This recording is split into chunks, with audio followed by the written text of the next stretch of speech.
no later than 7:30. If we can wrap up a few minutes early, I know people have busy schedules, we'll try to do that, but we want to give everybody a chance to ask questions. So our agenda for this evening, in a minute we'll just do some introductions.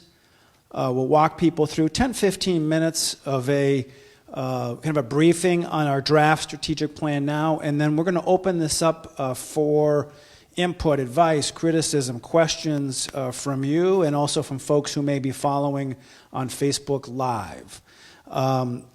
And that will run 45 minutes, and then we'll kind of wrap up again, like I said, by about 7:30 or so. I'll let Michelle introduce herself, and then we've got Curtis, who's here. He'll be here in a second, and Marcus is wrapping up something else, and he'll join us in a minute. So I'll let Michelle introduce herself. Do this? Okay. Yep. Hi, so I'm Michelle Smith, and I'm the Deputy Commissioner over Operational Services at the department. Wanted to take an opportunity, certainly, to thank all of you for being here. We're really excited. We had a great town hall meeting yesterday afternoon, and so looking forward to today, and hope that you have a lot of really good questions, because that's what we're here for, and looking forward to that. Here's Curtis. Good afternoon, good evening. Deputy Commissioner Curtis Shanklin, our Community Services Division.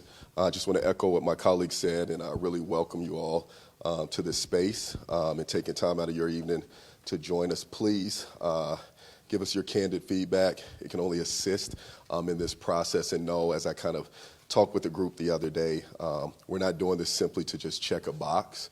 We're intentional about really looking for you all's feedback, so please offer that to us as we move through in this process. But again, thank you all for being here. Really appreciate it. Great. All right, so the purpose today is to share a little bit with you about why we think a strategic planning process is important for the Minnesota Department of Corrections at this point.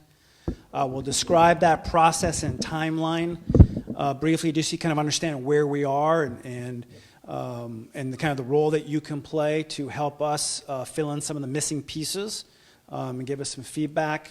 We want to highlight some key features of the draft plan. We're not going to get into all the specifics. You've got a summary in front of you. We try to send it out to people in advance as well. And then we really want to open it up and think of this as almost a public hearing where we're receiving testimony from agency partners, local units of government, community-based organizations, interested citizens. We've done a heavy amount of engagement with our own employees over the past year, and we're going to be continuing to do that, but we also feel a commitment to engage the general public and folks who are external to the agencies as well. So that's the purpose. I'll just kind of walk you through, like I said, a few highlights. This will take about 10 minutes, kind of prime the pump and tee up some questions, and then we'll jump right into this. So why do we do strategic planning? Simply put, we want to create positive, lasting change. And so by strategic planning, you plan to get done what ordinarily will not get done. The type of planning we are talking about is designed to create an extraordinary result. So really, we're looking at things from kind of a 40,000-foot level, asking three big questions. Where are we at today as an agency? What are our strengths? What are our weaknesses? What are some of the opportunities and threats in the external environment? Where do we want to be in the future? So what does a vision of success look like? What are some of the big goals that we want to accomplish? And then begin to articulate how do we get there.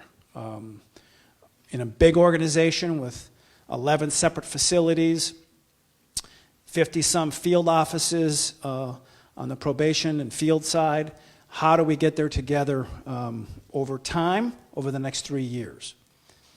So process and timeline. So it's a year-long effort to put together this plan. And in 2019, we did a lot of listening and learning and discussing. Commissioner Schnell met with a large number of community-based organizations, here at the DOC and out across in the communities. The Commissioner's Office traveled to all the facilities, met with different groups of employees. We went into a number of the different field offices and met with agents to listen to their take. We then invited, we set up 9 separate work groups of employees to put together some kind of first cut on some recommendations and some goals. And to all those 100 employees who, from a cross-section across the DOC, I want to just give them a special recognition for their hard work in helping us get to this point. And then tonight we're here at this point. We've got a draft, But it's not complete, it's not perfect, but we've got to quickly get a next version of this draft together, and we're hoping that your perspective, what do we miss, will help us. And so we've got to produce the next draft sometime in the next couple of weeks in that regard. So a caveat. This comes from a number of employees here in the DOC that we met with as we talked about this effort of strategic planning and then moving to implementation. And they really felt it's important that we acknowledge both internally and externally that it's a paradigm shift. For the agency, its employees, inmates, clients under supervision, stakeholders, and partners to actually go through an effort to think about the big picture and then put processes in place to actually implement a strategic plan. Hasn't really been done in a comprehensive way before. So we're learning, we're testing some things, we'll get some things right, we'll get some things wrong, and we're really counting on your candid feedback as we move along. So in doing that, we must kind of be deliberate in assessing readiness for managing change and building the structures and systems and the leadership capabilities that are needed to successfully fulfill the DOC's mission and achieve the vision consistent with values. So here's a chart that we use. Collectively, where are we at on the scale of kind of time and change management? If you look at far left, it's, we're all unaware where we're trying to go to, and we want to get to a place of advocacy and ownership across the organization.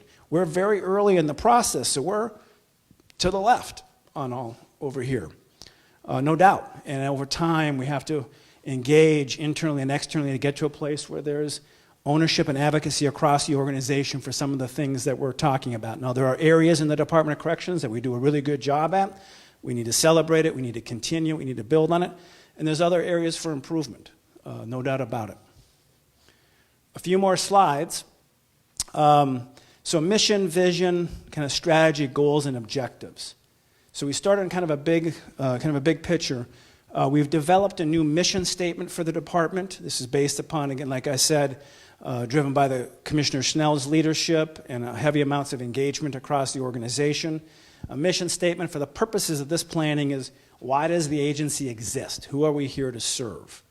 And we talked about transforming lives for a safer Minnesota. The previous mission statement, it's over here, the old one is still up on the wall, it's about 25 words. It was so long, so cumbersome, it didn't really mean much for a lot of people. So we got a lot of feedback to try to simplify it. Transforming lives for a safer Minnesota.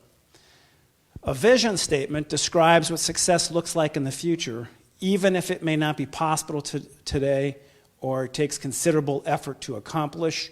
The new language is achieving justice through promotion of racial equity, restoration from harm, and community connectedness.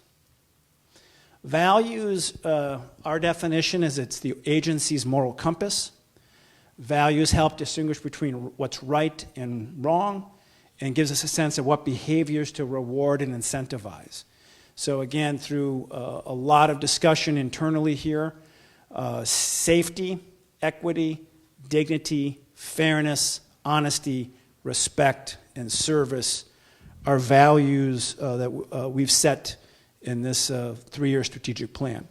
Now, the mission, vision, and values may change in 2 or 3 years, and that's okay, but this kind of gives a sense of where we are right now and where we're headed between now and the end of 2022, which is the time frame for this plan. For the purposes of this plan, strategic priorities is the main areas creating positive impact on performance towards achieving vision. And we set 2 priorities. Keep it simple. One internal facing and one external facing. The external facing is deliver exceptional public services to create a safer Minnesota. And the other priority is to improve organizational culture. So to the degree that we have issues with our own workplace culture, that's a problem, and we can't carry out externally the public services that we want to carry out, so we want to focus on that, and you'll see there's a number of initiatives in here. I think I'm going to pause at this moment. We've got Commissioner Schnell is here. He wanted to say a few words and give everybody some welcome. I just kind of walked them through the mission, vision, and values. So, Commissioner. Sorry, I'm late. Thank you. Hi, how are you? Thank you all for coming. I appreciate the feedback that we get. I appreciate people giving us their time to walk through this and talk about the things that we should be doing. It should be really a part of our strategic priorities over the next several years. I'm really grateful and proud of the work that people are doing, and even the feedback we got the other day was incredible. And we exist, I think, to serve Minnesota and the people that are in our facilities and under our supervision. And we know we spent a chunk of today having some difficult conversations about things that are happening in our prisons and the OLA hearing at the House, and so I think these conversations are timely, and we're grateful that people are here to weigh in and give us feedback and tell us what other things we should be adding to the mix. So I just wanted to acknowledge and come down and say thank you for giving us some of your time and your thoughts as it relates to this plan. And we're hopeful and grateful for the chance to have other people's voices in it. So I would just say thank you. Thanks, Commissioner. And Marcus has joined us. You want to introduce yourself real quick? Yeah, sure. Sorry I was late. Marcus Schmidt. I'm the Chief of Staff for the department, and I'm part of the reason that the Commissioner was late, so I'm sorry about that. Great. And again, folks are following along on Facebook Live, and as questions come in, we'll try to bring them into the discussion as well. So let me wrap up the presentation just by walking you through some of the high-level information that's in the plan in front of you. So delivering exceptional public service, we have 3 initiatives: engage community stakeholder and agency partners. We have a lot of room to grow and improve in this area. That's why it's in the plan. Tonight is a part of that. We've learned a lot, even in trying to organize this town hall meeting, areas where we need to improve as an organization. So you'll see some steps in there. Provide transformative programming. Really, that's both in the facilities and the work that our field services and other parts of our community services division do to help people once they go back into the community, and partnering with some of our counties and other local units of government. And then third, promoting safety for victims. Improving organizational culture, we have 6 initiatives here, 5 initiatives. Improve safety, that's for our staff, for inmates in the facility, for clients under community service. Recruit and retain talented staff is the second. Third is promote staff wellness. We recognize if our staff aren't well and we're not taking care of them, how can they carry out the business of the agency? We're seeing this all across law enforcement across the country, where agencies are really getting serious about their own employees' wellness, and we think that is critical. Promote servant leadership, which is a leadership philosophy that puts others first. It really gets at the heart of organizational culture. And then modernizing organizational structure and processes. That could be everything from some technology issues to data collection to some of our infrastructure in our buildings are 100 years old, which raises some pretty serious issues as well. So those are those 6 priorities. I'll give you an example just to kind of start to spur discussion here. The agency initiative, Improve Safety, you can see the number 1 goal is protect all staff, inmates, and clients under community service from suffering, harm, and injury. As the Commissioner discussed today, there was the Office of Legislative Auditor released a report today. There was a hearing on safety in the facilities. So this is our number 1 goal. By goals, we mean what the organization is striving to accomplish during implementation of the strategic plan by December 31st, 2022. Governors served for 4 years, and so we picked basically the end of the first term of Governor Walz, Lieutenant Governor Flanagan's term in office. So they have 3 more years left. Objectives is a specific result the agency aims to achieve within a shorter, limited time frame, and with available resources, easier to measure. So you get done what you measure, what you count, progress towards. So these preliminary objectives are an attempt to help us gauge whether we're making progress towards some of these issues. So you might see the second objective is ensure that facility security audits are completed with fidelity and maintain accountability. That was a topic in today's OLA hearing, for example. I'll give you a couple of more of these, and then we'll open it up to you all, and we'll kind of walk through how we'll do the conversation. Practice servant leadership is, again, a discussion around organizational culture, what leaders do to help bring out the best in people and support people. So we talked about establishing a servant leadership institute to change or literally flip upside down the model of leadership and the paradigm that places others at the center. The commissioner talks about creating successful experiences for others as a part of our philosophy. So like, if that's the broad goal, the objective is what can we accomplish in the next year to the degree to help improve our leadership ability to support our staff and in turn carry out the mission for others. Engage community stakeholders, and the goal being increase engagement of the public, particularly those impacted by our programs in creation and revision of our programs, policies, and decisions. Objective number one is to educate our employees about the value of community engagement. So over the years, maybe we lost some of that muscle memory in the organization. We need to reclaim it. We're hearing from a number of people that they really count on the department to provide leadership and engage them in decision making. So not only engaging our own frontline staff in decision making, taking that out in the community and working with folks like yourself to make sure those decisions reflect kind of the best perspectives. All right. Provide transformative programming for individuals. So let's, that second goal, increase the number of people released from prison who within 30 days obtain meaningful employment, enroll in educational programming, or actively engage in community-based treatment. That's going to require a high level of collaboration between our staff and the facilities, working with our county partners and with our own field staff to develop supportive services as people move out of prison into the community, whether that's mental health treatment, it's housing, educational opportunities, job training, so that as people leave prison, they don't come back. The commissioner talks about 95% of the people in a state facility at one point or another are going to get out of prison. And when they do, what have we done to help prepare them so they are successful in the community and don't come back?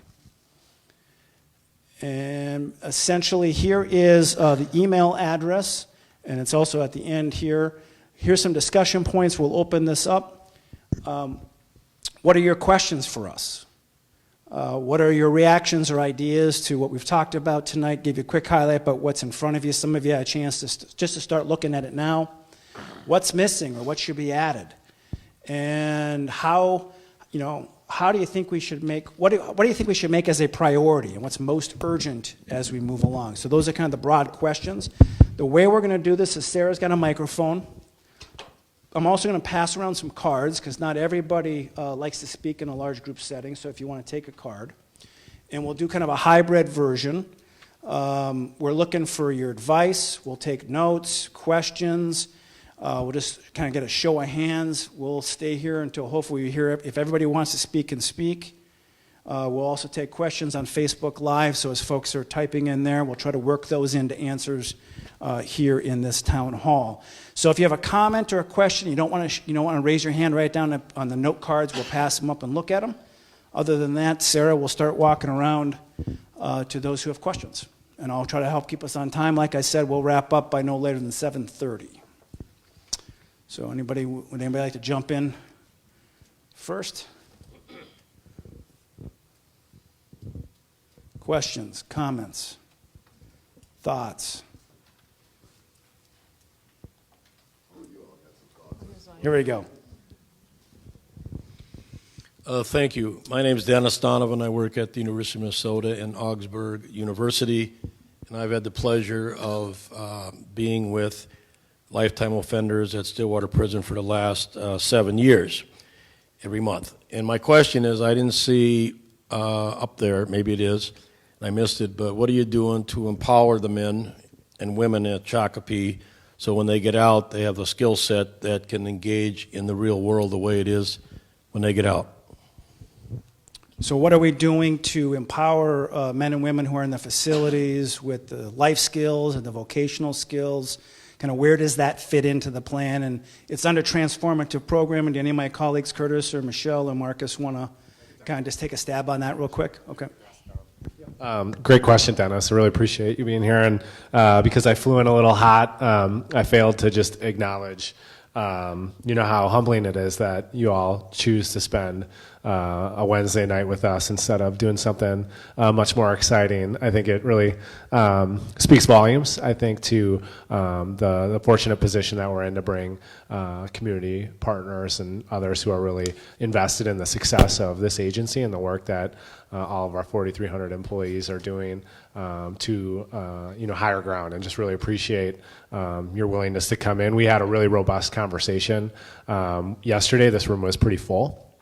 And it really was prompted because, folks like Dennis, were courageous enough in Minnesota terms to just voice their opinion and get it out there. And we really welcome it, even if it's critical. We really do welcome it. That's okay to bring some criticism. I think it sparks some good conversation. To your question, just in terms of some things that we're trying to do to set people up for success. There are a couple that I know the commissioner and the governor have both really prioritized for this agency since the administration began. One is this concept of improving what we can do from an educational perspective within our facilities. So Assistant Commissioner Daniel Karpwitz, who's not able to be here, formerly of Bard College and the Bard Prison Initiative, is actually on our executive team. Yeah, yeah. Yeah, excellent. Some of the work that he's doing. So you're aware of it. Yep. Regular education. Yeah, you bet. Developing public lives. Well, I think we'll get there. I think that's helpful, actually, for you to further define that. I think for the folks that are curious about some things that you're not aware of, Daniel's really focused on working with some higher ed institutions in Minnesota, working with our staff here at the department to provide world-class higher education for folks within the department and setting them up for success when they depart. We've also talked a lot lately about second chance hiring. And I don't know if that's how we're going to frame it, but the commissioner has had some really productive conversations with commissioners of DEED and higher education and education, focused on what we can do to engage our employers in Minnesota around second chance hiring and filling in some of those job skills along the way, both in the facility and when they hit the community, so that they're prepared for success. And we're also engaged in some good conversation right now that I think is working towards some actual programming with some of our labor unions and some partnerships there, so that we're providing even better skilled trade training, so that we're able to match folks that are incarcerated now and absolutely will be entering communities soon with employers who have jobs that need to be filled. And so those are a few kind of high-level things that we're really taking a look at. And I know that my colleagues may have a little bit more to add. I think you hit most of the key points, but one of the things that came up yesterday was simply housing. And so we'll simply acknowledge the fact that housing is going to be, is incredibly difficult right now, and the department sits on the Olmsted plan with Department of Housing and Education and all of those kinds of things. So there are a number of different avenues that we're trying to acknowledge. So some of those simple things in life that we're trying to work through. But I think Marcus hit the keys as far as the education, vocational training, and those kinds of skill sets to prepare people. Do you have anything? Okay. Dennis, let me turn it back to you. From your perspective, you've worked with folks out at Stillwater. What's missing? What would you like to see enhanced, expanded, reinvested in from your vantage point? Really, we'll give you some answers, but we're looking for advice and direction from you and others. Well, my work is about developing people to understand how to be political, and I don't mean political like we see on television. politics is what everybody needs to know how to do in order to get something done. And when I hear the stories that the men tell about their lives, we have created something with an elementary school in St. Paul called Maxfield. Commissioner Schnell knows this, where 99.5% of the children are African American and who are traumatized. And I believe, and we're going to be doing it with the help of Director of Education, Ann, we're going to have these men who are rich in talent as community teachers talking to future teachers at Augsburg, University of Minnesota, and around the country that I work with, information that you don't get in a college education. And it blew my mind the first time I started talking to them. So I would like to equip these men to be able to share what they have learned. I'm talking about the ones that admit they did something wrong and are wanting to get out, and preparing them to be citizens in the community. With my experience working with people who are even out, do not know how to be political and do not know how to work the system. So that's what I'm talking about, and that's what I'm trying to do with the men I work with. Got it. So kind of civic engagement. Well, it's civic engagement, but it's more about understanding how to be a co-creator of one's environment, working across differences, using your talents and gifts in a way that comes from my experience in community organizing. Great. Thank you. Excellent advice. Who's next? We've got some cards that are coming in here as well. I'll hand those to some coming in on Facebook and others. I'll hand it to my colleagues. They can look at them. So I think that the department has already started doing this a lot by engaging people that are directly impacted by incarceration, and by that I mean people that have actually been incarcerated and been through that trauma of incarceration and been through the trauma of re-entering, to be able to partner and bridge with them on how to invest in community and not reimagine prisons, but reimagine the community. But how do you see part of that, and part of your, we know in reality where your resources are is where your values lie, right? And so we know that we out here in the community can be fighting and trying to build community for people that have been in, for ourselves that have been in. But if there's not resources being allocated into that community instead of investing in the continued system of incarceration, how do you see yourselves in the department and working to put those resources into the community instead of continuing to put them into facilities and staffing? And we know all those things are very important, but if we can bring down the prison populations, we don't need to raise the staffing population, right? We don't need to raise the budget for facilities if we have fewer people incarcerated. And doing that by really truly investing in the leadership of those who've been directly impacted by incarceration. So can you talk a little bit more on how you plan to do that?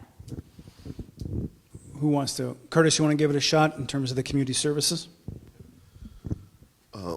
Thank you for the question, and just thank you for your continued persistent work in supporting not only this agency, but those who have been impacted by the system and continue trying to live productive lives within the community. So thank you just for your efforts.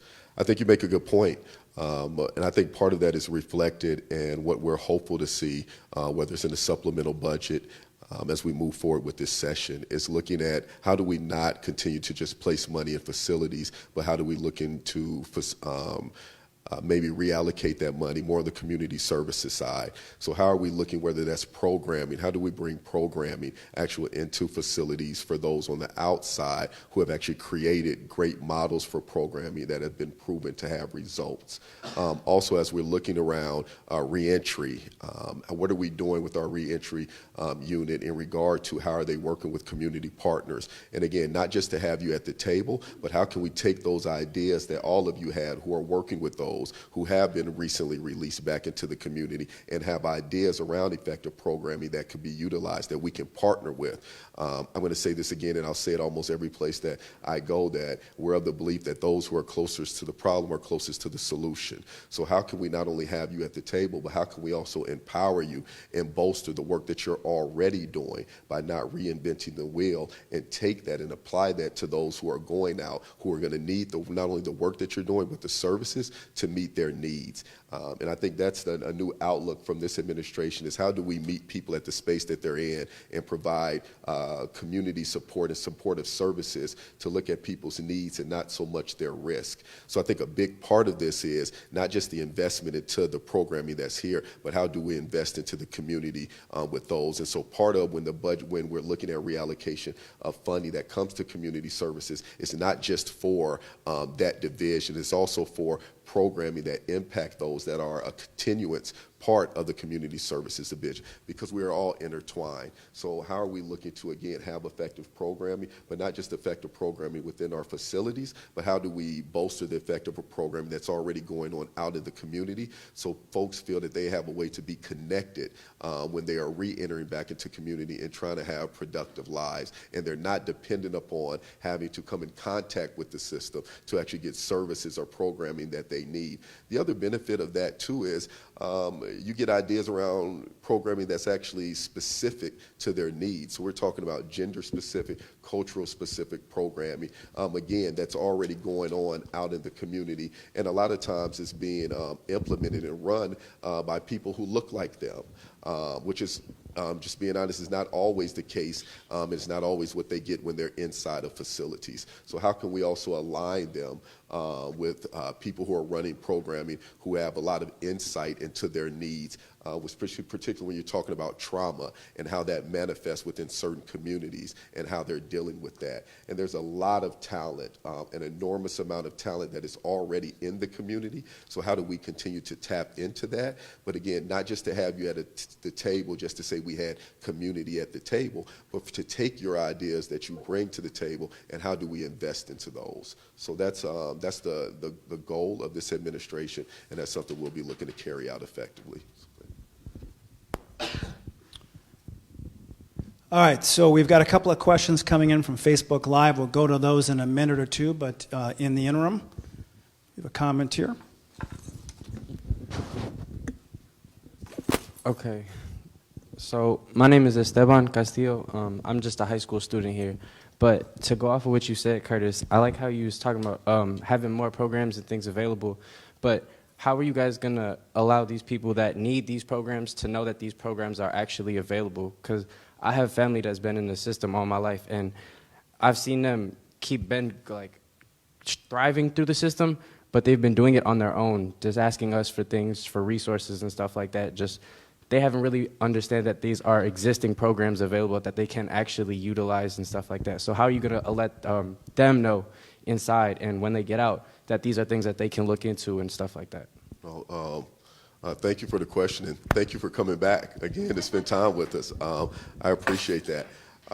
And you make another good point. I mean, a lot of times, and this is not just exclusive to here at the DOC, but with many different agencies, even just across agencies, a lot of times we don't even know what's happening in another agency because we become so siloed. So I think the goal, and to reach your point of what you're talking about, is to be intentional about that. And so for us, again, it's not just to check a box, but it's to be intentional. So when you have community partners at the table and they feel a part of the process, then you can also utilize them and their enormous amount of reach because they're the ones who are out there actually in the communities. They're the ones who are actually interacting with these folks who know that the need is there for them to wanting to be actually get connected with certain services that they just don't have readily available at their fingertips. So the more that we can be intentional about having folks at the table also gives us a conduit and a connection to be able to streamline the services that are out there and a way to get people connected with those services. And not just as the way to say this is where you know that this particular place is where you can get services, but how are we utilizing, whether it's our agents, as part of being a role of being a probation officer. It's not just around supervision, but when we talk about supportive services, it's also a way in which I can connect you with the services that's actually going to meet your needs. So again, if we're intentional and being sincere about having our community partners at the table, part of that goes with that is making sure that we're utilizing not just their expertise, but their reach into the community so that they can put the word out that, hey, these are the services that are available. Other things that we're looking about internally is how are we able to get all the work that we're doing out to the masses, so that we can have maybe a central location where folks can come and be able to see all the things that are going on at the DOC and the work that we're trying to do, so they have an avenue to come and be connected with those services that are available. So thank you. I just wanted to reiterate some of what we talked about yesterday at the session was actually having sessions like this and the opportunities that we've had thus far with meeting with individuals who are currently incarcerated and giving them an opportunity to ask some of those same questions and having those conversations face to face as well. And I think that we'll get to the point that you're asking, because I think it's a good one to ensure that people know what we have going on. So thank you for asking that. All right, so Curtis, Michelle, and Marcus have a couple of questions that have come in on Facebook Live. I'm going to let them look at it, and then maybe we'll turn it back over to you in a second. You can respond to those questions as well. So out here. So Sarah's got a microphone. She'll bring it around to you.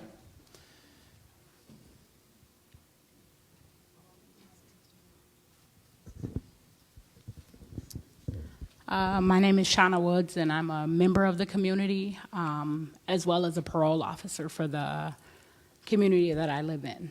I had a question. I didn't hear the word accountability at all, and both of my parents were incarcerated. How are we going to hold our community members? I'm not going to call them offenders. I'm going to call them community members. How are we going to hold them accountable? Because as you can see on the news, violence, that's our world. Anybody who works with me, my coworkers. Minneapolis released a report. Gun violence is up, and the number of guns being taken off the streets is up 80%. How can we hold them accountable but still be willing to work with them and still have that relationship with them? So can anyone just talk about accountability? You want to talk a little bit about how accountability fits into the strategic plan, both in the facilities and the community? Michelle, you want to?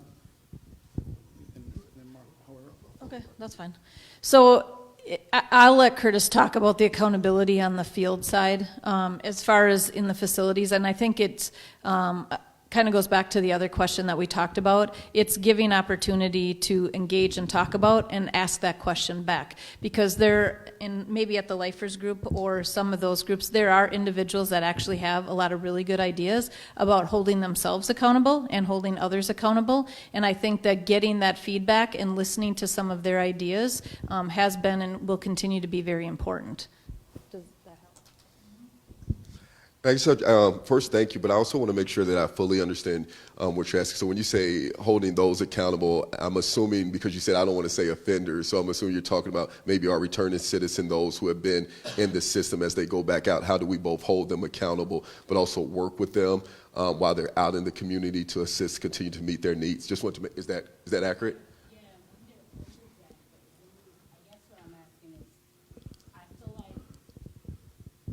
We are setting, I'm going to say North Minneapolis.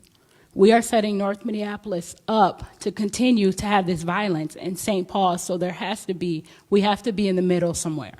We can't just say, we're going to do X, Y, and Z, and let's get everybody out. But when we get them out, how will they not come back? That's the ending goal. We don't want them to come back. If they do come back now, because they have to be in my office.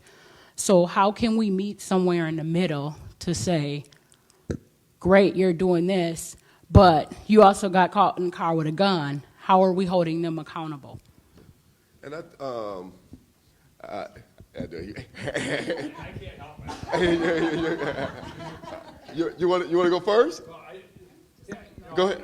I love that question. I mean, I do. I really think it's You know, look, there's prosecutors here. We've had police, we've had agents, we've had the full spectrum. And I think at the end of the day, having worked a lot of time in my life in law enforcement, there are people that are being harmed today, and we have to address that. We have to. And I'm not. So trust me, I'm not saying for a minute that this is all about just getting people out there. There's no accountability, because I think there has to be.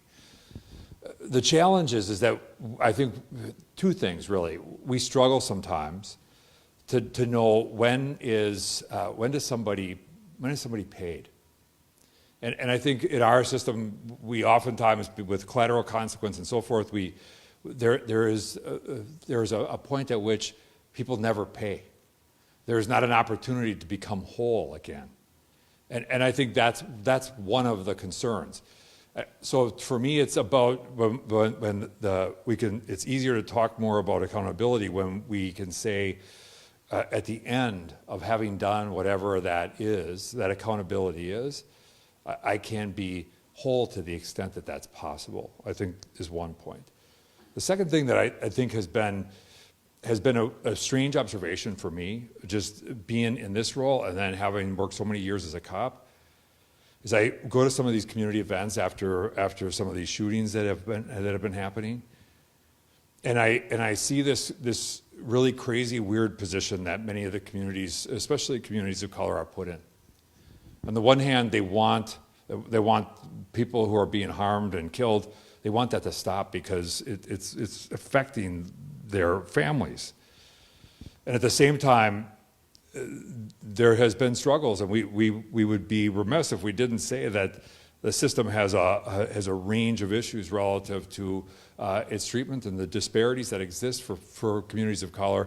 And so on the one hand, while they're saying the system has, at least from an historical perspective, had impact on certain members of the community in ways that it hasn't for others.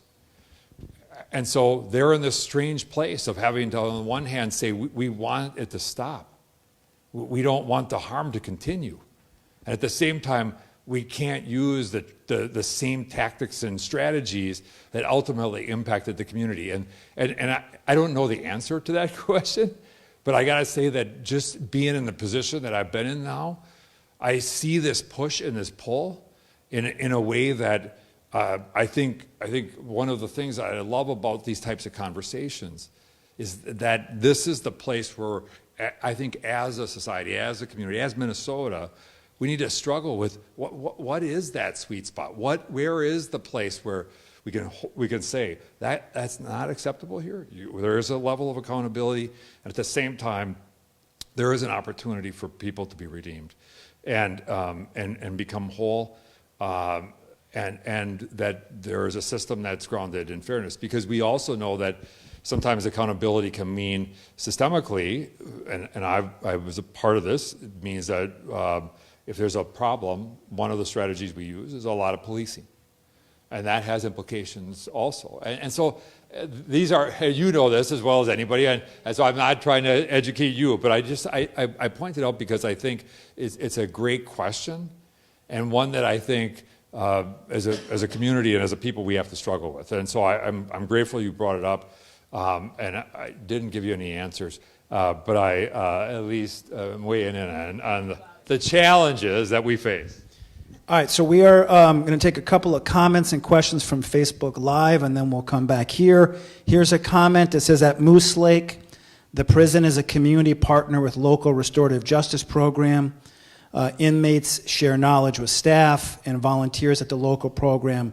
Then they become volunteers within the program. And I think this person just wanted to give a shout out to something that they felt was an effective effort that should be continued. I know, Curtis, you got a couple of other comments or questions that came in on Facebook. I'm going to follow up on your question, then I want to read this question from Facebook that's in regard to our Victims Assistance and Victim Services Unit.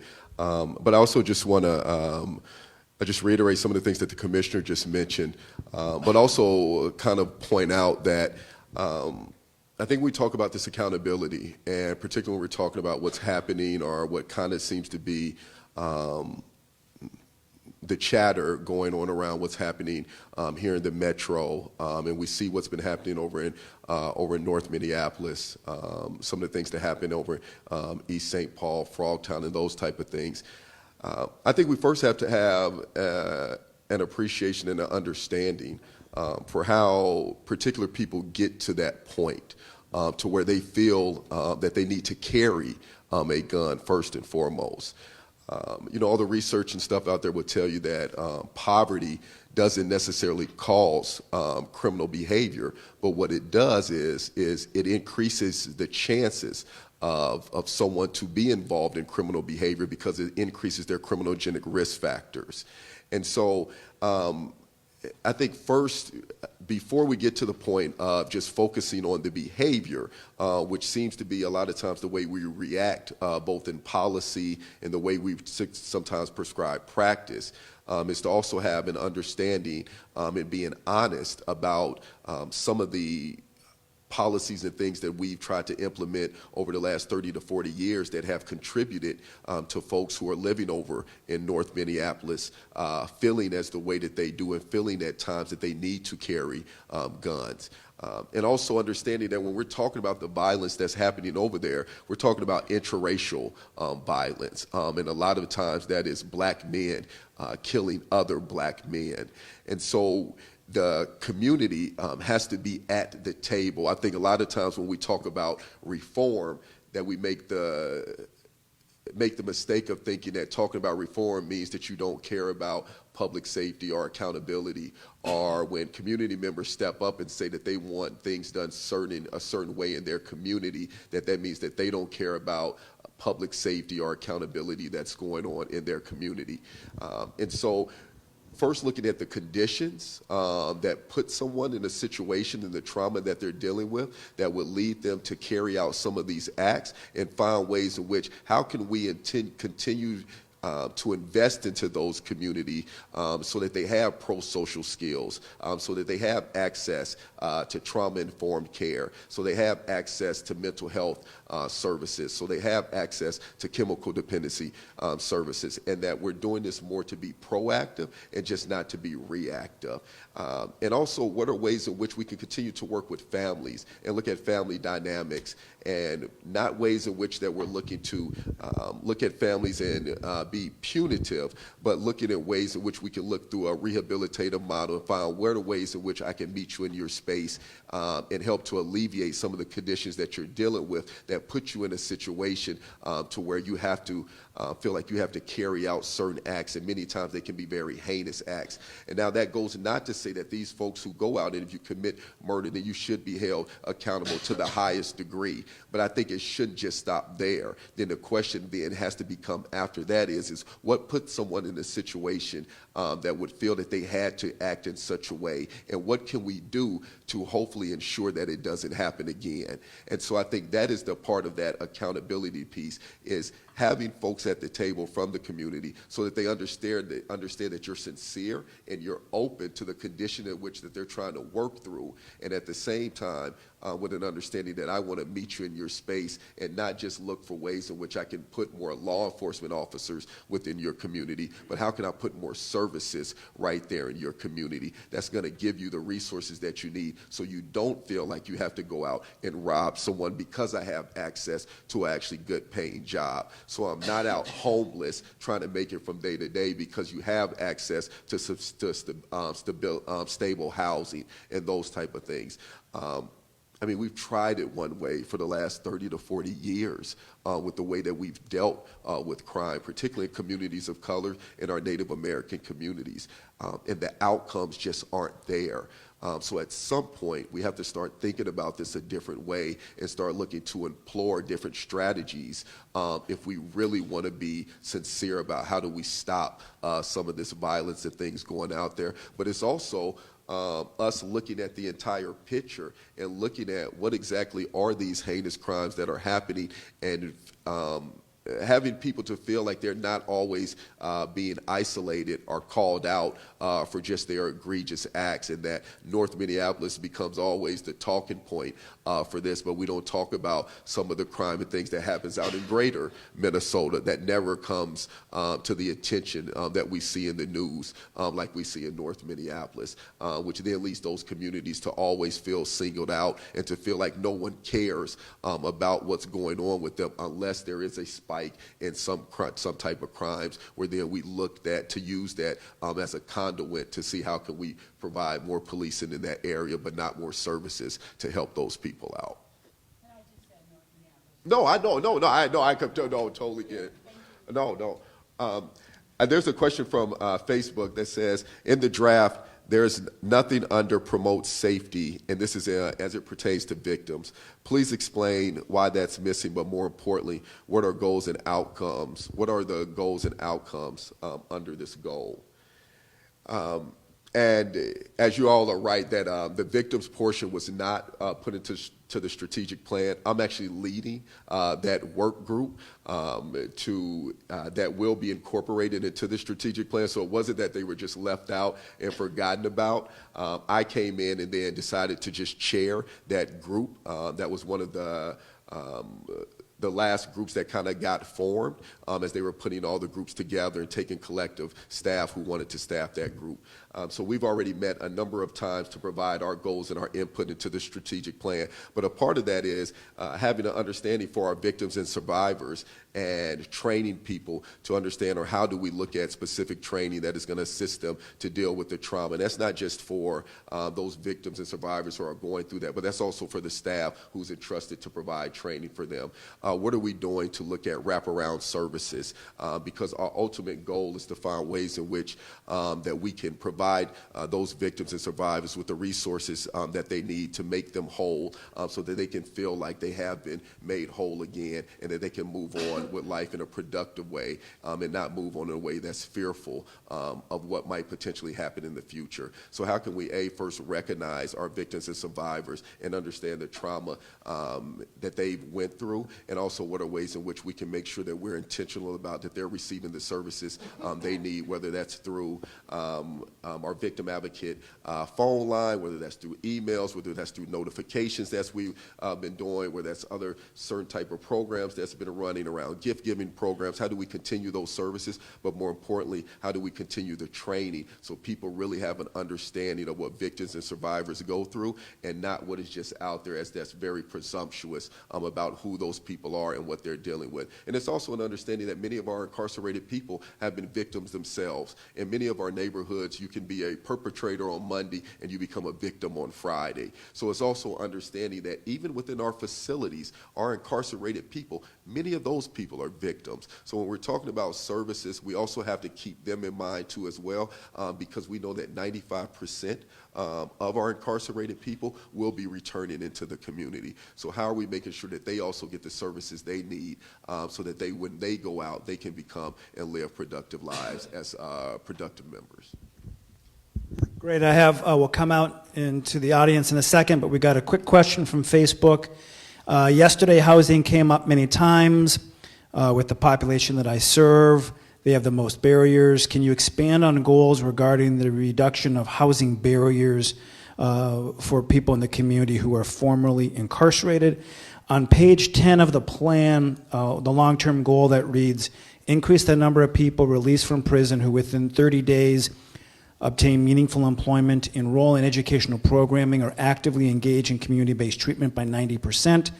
I think one of the suggestions is, can we expand some of the objectives there specifically on housing? So we'll take a look at that as we work on the next draft of the plan. Sarah, we've got about another 30, 35 minutes? And we can kind of, if there's a lot of people who want to speak, we'll go to a rapid kind of sound off, so everyone who wants to speak tonight can. Hi, everyone. I'm Adam Fairbanks. I'm a new sober house provider for Native men called Anishinaabe and Dodd. And just on the housing piece, I think it would be good to add it to this area. However, the immediate connection to housing is probably a better goal than within 30 days. because if we release people on the street with the goal of getting them housed within 30 days, that's definitely going to set them up for failure, based on what I'm seeing anyways with the guys that are coming to my place. I had a gentleman come directly from the DOC to my place on Thursday, and him being released out and then trying to get him in within 30 days, that I don't think that would be an ideal situation. And then the other thing was just about the connections to additional programming like treatment.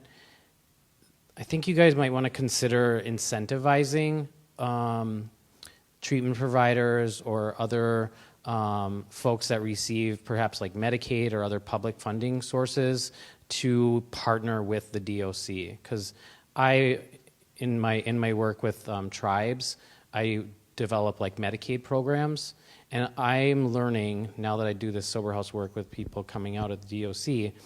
Like I know nothing about your system, like, and I've been doing this work for a long time, and so if I'm not aware of what's available in the DOC world, then there's a lot of people who are not aware of it. And so there must be some ways to like incentivize, or I don't know, just get people in the same room to start talking with each other to learn about, you know, what these guys provide with like the people in my world of what they provide. And then I just think things can happen. So if there's a way to incentivize that and those partnerships, I think that would really be great.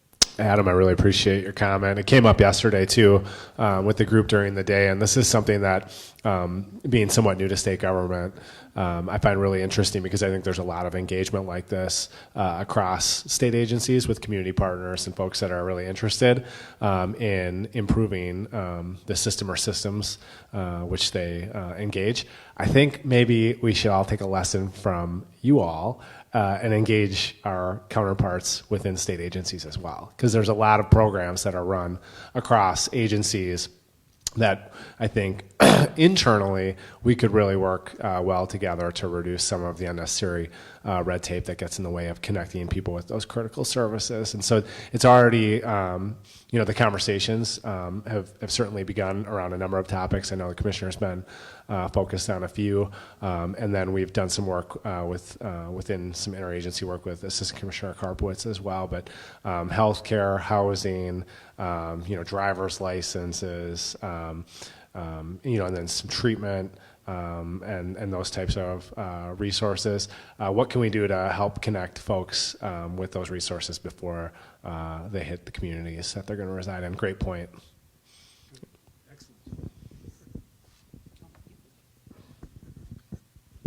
Just two really quick things. Like a really concrete thing is that, talking with Adam and some of the guys that are coming out, that, there's the 2-month rent stipend that is available, but it's not available to people that are in non-technical violations.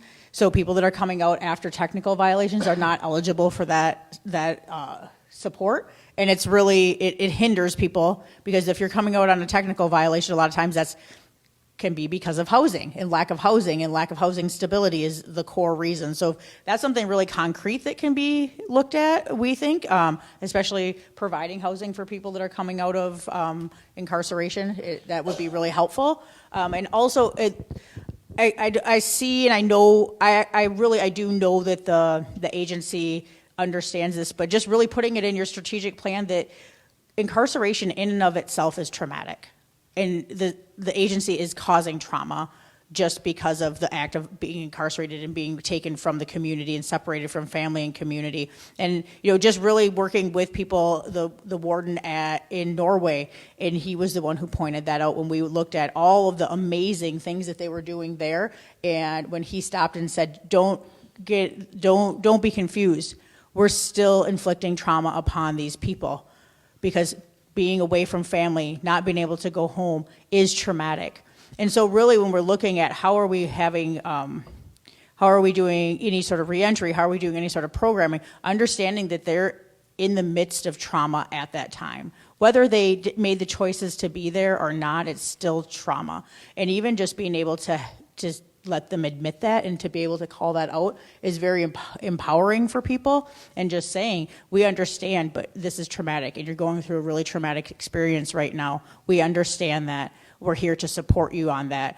And also talking about reentry trauma, because you can prepare somebody, you can put them through all the classes you could possibly think of and give them all of the tools. But the second we walk out that door and we're in community, and that is on community. That's community's responsibility, and it needs to be held accountable. And I take that upon myself, as how are we welcoming the people back into the community, and how can we build a stronger support around them. But just talking about that and preparing people for that also, because you can, like I said, you can be in every program and just very invested in changing your life, but the second you walk out those doors, you're not prepared for the anxiety. You're not prepared for the shame and for the rejection and for all of the things that go through you, the fear of going back, the fear of losing your children, the fear of failing, and that it can be so astronomical that it's debilitating for some people. Hi, I'm Maureen Braswell. I am new to the Department of Corrections, and you have to excuse me if this doesn't come out quite well, but I keep pondering on the question about accountability, specifically in the community. So I am wondering, because people who are re-entering society and then people who are causing a lot of problems in the communities, has there been any effort to establish a task force of these people, letting them, putting them on the forefront, because they've been in the trenches? They know, most of them know what the problem is, and the ones who are still out there knows how to solve it. So I'm just wondering, and this could just be a hairy, bodacious idea, but people who have actually been through something can actually pull somebody else through something. So is there anything that's logical and feasible where people re-entering society and the gang members and the drug dealers, can they be put on I think that will also give a signal that even though you have done something wrong, you can start building the community, and it gives a sense of pride, and sometimes it turns a life around. So, I mean, that's just something that I was pondering on. Thank you. And actually, the long-term goal on page 9 gets precisely at what you were talking about. Exactly how we do that is yet to be determined, but the goal says increase engagement of the public, particularly those impacted. Now, how that plays itself out, what that looks like, is going to kind of continue to be figured out and determined through conversations like this. Jamie, hi there. Hi. I just wanted to say there's one other thing I want to bring to light. Don't forget about the First Step Act. So I'm Jamie Rigling. I'm now from United States Federal Probation and Pretrial Services. I know Josh, as I brought him into the Federal Bureau of Prisons when I worked down there. And don't forget that we have 4 federal prisons here in Minnesota. We have hundreds of people on federal probation. All the crime in the community is not from people from the Department of Corrections. We'll hold a little bit of that ownership. And if you look at the First Step Act and you read it and you know much about it, with people's sentences getting recalculated and them getting out earlier and them not having been in pre-release status, they're leaving without identification, they're leaving without having been set up in our system. And it's real unfortunate because I'm watching it on the sidelines. They brought me on board as a community intervention administrator because they knew that I had the experience to do this. And so if you're in public, or if you're in like nonprofits, or if you're any of those and you're writing grants, don't write your grants just for serving the people of the Department of Corrections, because then you leave out my population, and I've seen it. So I ask you to take that into consideration, that you have, I can't say how many, but hundreds and hundreds of people on federal probation, and many of them are just getting out under that First Step Act, and they really didn't have, if you read the news and see the Bureau of Prisons has changed a new director, they had the suicide, they're going through a very traumatic time right now, they're at all-time staffing levels. If it was a business model, they would have closed some of those prisons down because they've decreased in the size so much, but they haven't shut any of the 121 institutions down. So take that into consideration when you're talking about community in Minnesota. Great, excellent point. Partnering with our federal agencies and those efforts. We got about 20, 25 minutes, and so we just want to make sure everybody who wants to speak tonight has a chance to speak. If you're not comfortable speaking up, write it on the card and pass it in. I want to echo what, I forgot your name. Maureen said. That's what I was alluding to when I talked about co-creative politics. The people that are closest to the issue have the solutions. And when Curtis talked about mental health, when I was at Stillwater with 30 guys 2 months ago at a meeting, they said if mental health was dealt with when we were children, over half of us would not be in here. My question and comment would be, are there creative thinkers in the Department of Correction? Because when we are in bureaucracies, sometimes we don't have those who can challenge the status quo. And I would agree with you wholeheartedly. And I had the pleasure of being with Jesse down at Waseca Federal Prison, and there's at least 100 Minnesota women in there, and there are women from all over the country. And if we are human beings, as the men say, we are human beings, it is atrocious that some of the women in that prison haven't had a visitor in 10 years.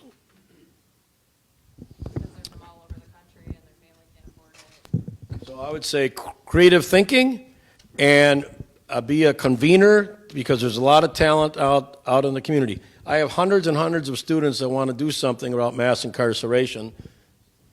Let's put them to work. We'll go here, but first, Marcus has a comment or a question that came in on Facebook Live. So one of our Facebook friends submitted a question around employee wellness, stating that happy employees provide fair and just service. Does the plan include investment in staff as the most valued resource?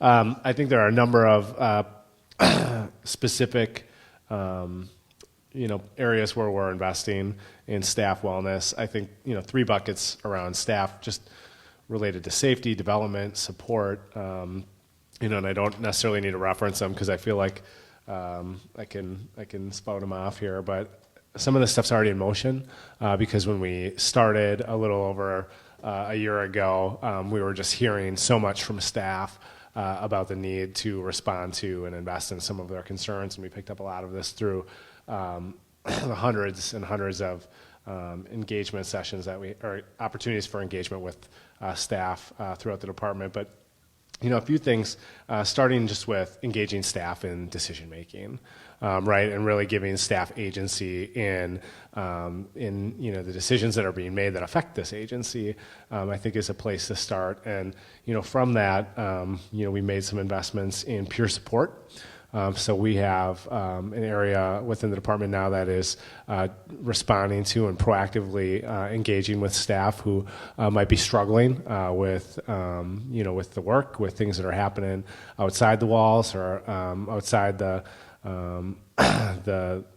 shifts, and connecting them with mental health resources, and just being available to have conversations with them, folks that have actually done the work prior to being in these positions. And so that peer support approach is something that we've already invested in and are investing in.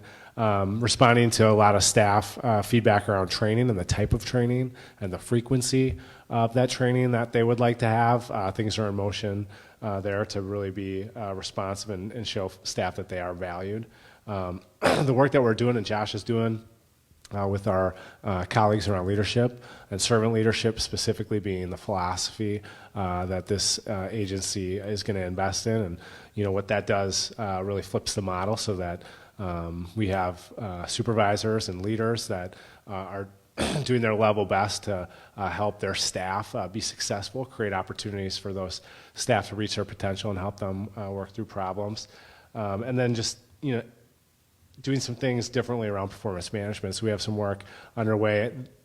Our experience, I think, is that the agency is really driven by policies and not as people-focused as it should be. And so a number of things that the strategic plan outlines are making shifts towards being more focused on the people that we employ here and the people that we're serving. We made a couple of efforts to make some modifications to the officers' union contract, so folks are getting paid more for the hard work that they're doing. And then we also established the Office of Professional Accountability. Prior to that office, supervisors were investigating staff for, really minor infractions and allegations to really egregious ones. And so now the Office of Professional Accountability is really taking that work off supervisors' plates and looking into issues of staff misconduct and other allegations to make sure that staff have a lot of due process, and that process is fair, and that the facts really drive the decision making. And the result of that, our hope is that supervisors are going to have much more productive, supportive relationships with their staff. And so we've heard overwhelmingly that if staff feel good and staff are in positions to succeed, that's going to have a positive effect on the folks that they're serving. And just again, just to reiterate, and we want to thank over 1,000 DOC employees that the leadership team met with over the last year in all of the facilities, a number of the field offices. We held listening sessions much like this with small, medium, and large-sized groups, and we asked people to tell us what was working, what was not working, what were some of their solutions, and what does success look like. And so over 1,000 of our employees engaged in that effort. Again, 100 came together on 9 different work groups that did a lot of the work here. Now the ball is kind of in your court to continue to give us some feedback and input. We've got a few more days to put together the next draft of the plan. And so if we can kind of just move into a rapid comment mode and just make sure everybody who wants to speak tonight has a chance to kind of weigh in. Right here. Thanks. Hi, my name is Michelle. Thank you to my esteemed attendee over here for bringing up a word I haven't heard much about, and that's women. That's a special passion of mine. I'm particularly troubled by the women at Shakopee who are double, triple, and sometimes quadruply bunked, and how that impacts our ability to deliver services to them because of space and housing concerns. And I'm wondering if there's anywhere in the strategic plan to start planning for alternatives to Shakopee for those women who are committed to the commissioner. Thanks. Michelle, you want to take a stab at that one, or Commissioner? It came up today at the hearing, too. Yeah. So, and I was just reflecting back on my notes, a couple of things, the youth and juveniles, and I haven't heard that yet tonight, but that also came up. Certainly there's a number of things that we've been looking at with regard to the females at Shakopee, in particular pregnant women that are coming into the system and how we're managing that. So I think that to answer your question, yes, it's one of the things that as we go through and look at this to highlight some of the areas of importance. But yes, it came up at the hearing today. And Commissioner probably has some additional comments with regard to that. Yeah, I'm going to leave then because so I'm not. But I would just say that so what Michelle said is true. We have a bill that would look at women who are going to give birth or have given birth within the last 12 months. Is at least the language that we're proposing. And it would allow us to use alternative options for placement to keep the moms and the kids together. The other thing I would say about Shakopee, in particular women that are being placed, is that we have an incredibly high number of short-term placements there. And I mean, in some cases, we're talking about less than 30 days. And we're bringing people in on new commits, in some cases, less than 30 days. The processing alone of that comes at a cost of thousands of dollars. And so we are proposing some language in this session to give us a little bit more latitude to work with sheriffs to establish special contracts to allow people, because if you have 25 days left and you're in your home community in that county jail, for us to establish a contract, they can provide services. We'll pay the sheriffs a higher rate to allow them to provide services. Why would we transport them to the DOC, run them through an intake, and we have had people come in, walk in the door, do a little bit of processing, and walk out the other door.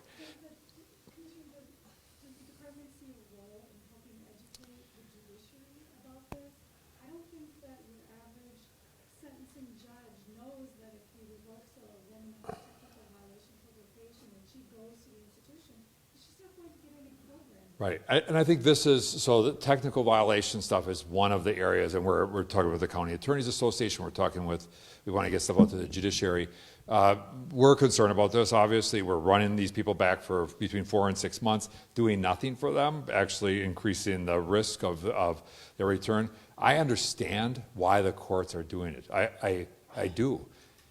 And oftentimes it really is a result of the fact that communities are lacking responsive services that they can have people access. And so one of the things that Curtis is going to be working on and is responsible for, if we get that money he talked about earlier, which we really have made a strong case for. We've talked to the Community Corrections Act counties and our agents across the state, and they're saying, look, if we have resources that we can use to develop resources that ultimately will serve our clients, these correctional clients, but at the end of the day, they should serve the community as a whole. To me, that makes good sense.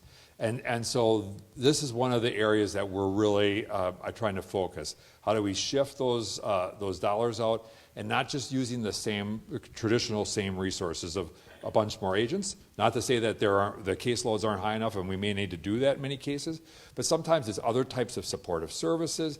It could be aftercare things, it could be transportation stuff. I don't know, whatever, and communities need to decide what that is. And I believe that if prosecutors and courts and probation officers had access to those resources, they can make different kinds of decisions. And then we're all better off.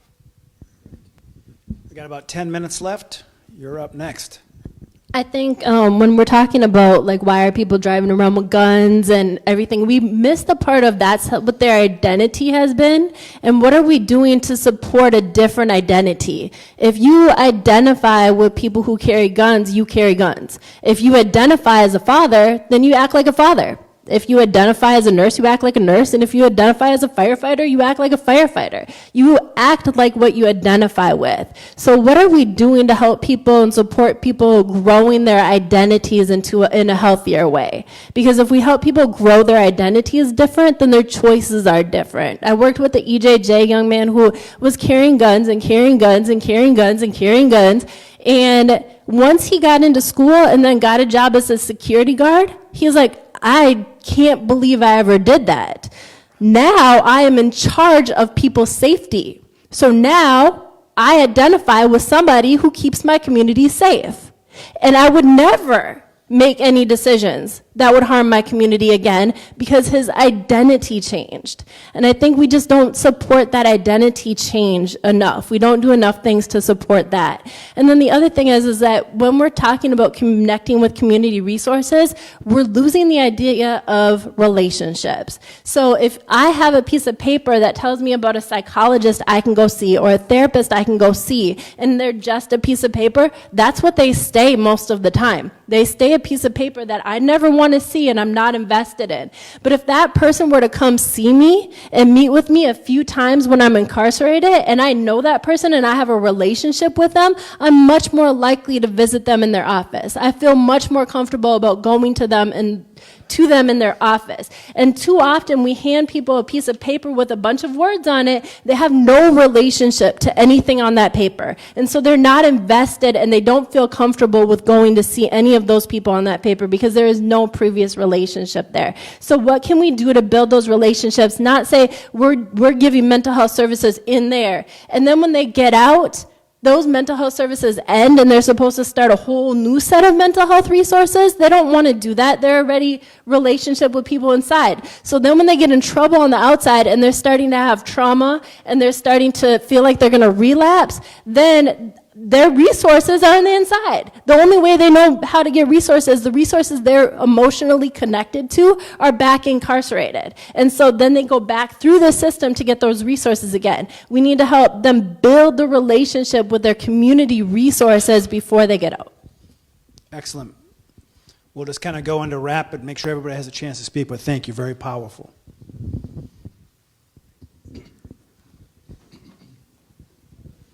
Thank you. Brother Wayne, with the Power of People Leadership Institute as well as Freedom Works, and I wear multiple hats at both jobs.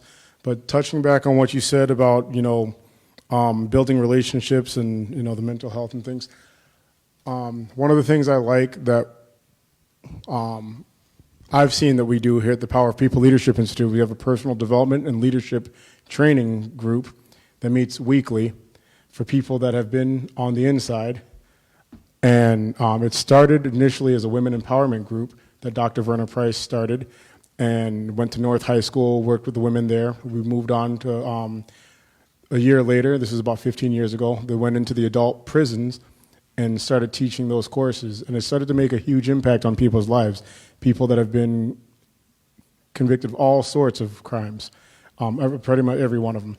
And so what this group does, when you talk about one of the previous commissioner sat in with the group at the end of his term, and one of the things that they talked about was the differences between these community like treatment groups and like AA, NA, SO, all these groups that they have. And they said that this group had such an impact on their lives, and it meant more to them because it wasn't so textbooks. It had, they build one-on-one relationships with people, and it has a huge, profound impact on the way people interact.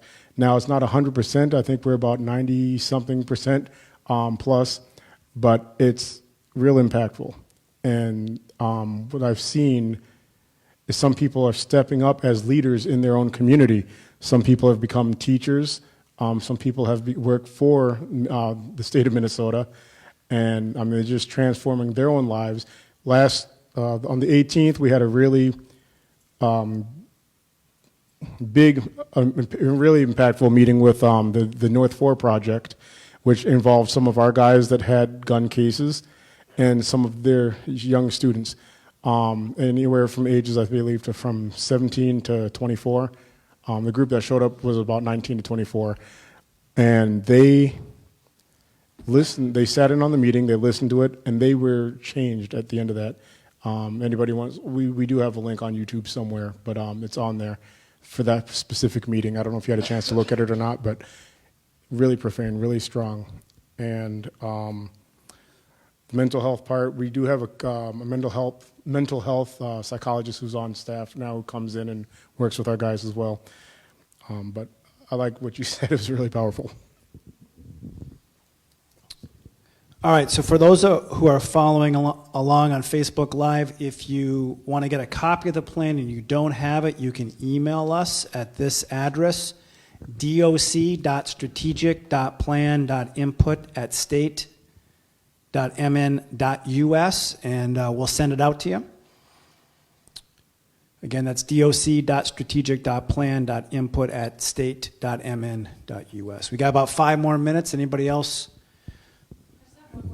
Oh, hold on one second. We'll grab the microphone so folks can hear. So I've been is it on? Okay. Yep. I've been tasked with hosting a summit in September, a 2-day summit, and I'm going to be doing a call to presentation soon. I already think we're going to be having somebody discuss navigating through the barriers of reinstating your driver's license, someone from the VA. I have a contact person with the Social Security Administration. We had a planning meeting over at our office a couple weeks ago and had about 25 people, 25 stakeholders show up.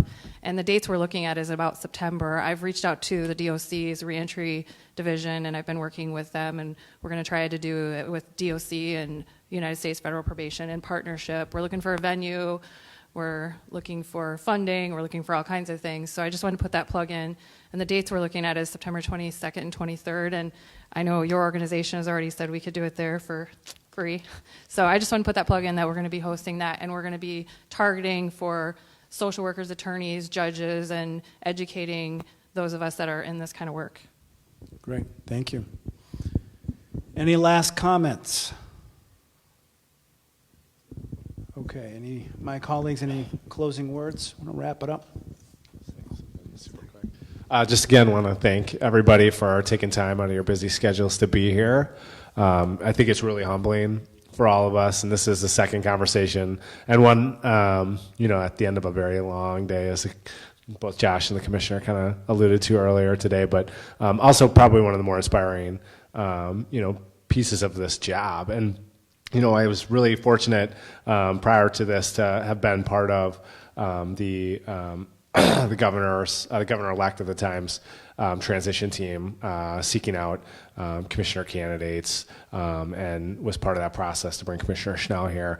And it was very intentional to have the assignments that I had, which were education, higher education, and corrections together, because the governor and the first lady and the lieutenant governor all really value that that collaboration between those agencies, really about creating opportunities for folks to, hopefully prevent them from ending up in corrections in that system, but certainly doing everything we can to create opportunities within corrections and beyond, so that we're creating safer communities and more successful folks in Minnesota. But I remember the commissioner and the governor connecting, and it was very inspiring. And I can assure you that it was, the directive from the governor or the commissioner was not to maintain the status quo. And I think that we're really fortunate to have Commissioner Schnell leading this agency right now, and really tasking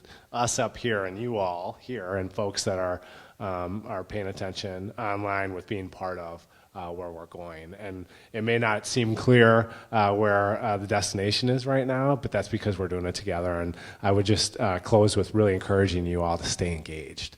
And this is not a check-the-box activity. This is something that we really, really need in order for us to continue to go down the right path together. So thank you again, and look forward to more conversations like this. So in terms of immediate next steps, I'll turn this over to Michelle for the final word, but we welcome your constructive input, and please feel free to challenge, question, or critique the document that's in front of you. We've been asked by the governor's office to have the next version of our plan done shortly. If you have written comments that you want to submit, write them down on the blue cards, hand them in, or email this address by the end of the day on February 28th. It doesn't mean you can't influence the process later, but that would be enormously helpful for us. I just wanted to comment on the things that you had brought up, and I have to let you know that some of the most rewarding things to participate in and to watch is the graduations of changing faces and building character, because it's that when they find something else to identify with and find what makes the most sense to them, it has just been very impactful. And I've seen that over the years, the multiple facilities that I've worked in, and the array of individuals who have created other opportunities for themselves. So thank you for all of what you said. And thank you for everyone for being here, for your honesty, and for asking hard and difficult questions. And that's what our intent was, is to be able to formulate a plan that really is going to have impact and meaning for everyone involved. So thank you. All right, with that, we're done. Thank you so much, everybody.